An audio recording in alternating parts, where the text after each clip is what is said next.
மனிதர்கள் செய்யக்கூடிய பாவங்களுக்கு பரிகாரம் உண்டு, அவற்றிலிருந்து தப்பிப்பதற்குண்டான வழியும் உண்டு. சில பாவங்களுக்கு பரிகாரமும் இல்லை, அவற்றிலிருந்து தப்பிப்பதற்குண்டான வழியும் இல்லை.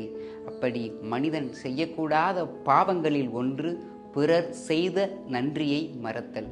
இதைத்தான் புறநானூறு சொல்கிறது.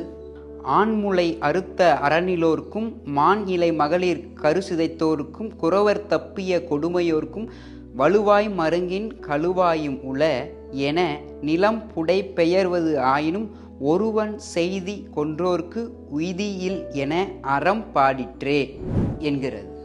தான் உண்ணக்கூடிய உணவையெல்லாம் பாலாக மாற்றி தரக்கூடிய பசுவினுடைய மடி காம்பை அறுத்த அறமற்ற செயலை செய்யக்கூடியவருக்கும், கருவுற்றிருக்கக்கூடிய பெண்ணினுடைய கருவை சிதைத்தவர்களுக்கும், தாய் தந்தையினுடைய வழியை பின்பற்றாது அவர்களை பழித்து பேசியவர்களுக்கும் தப்பி பிழைக்க வழியுண்டு.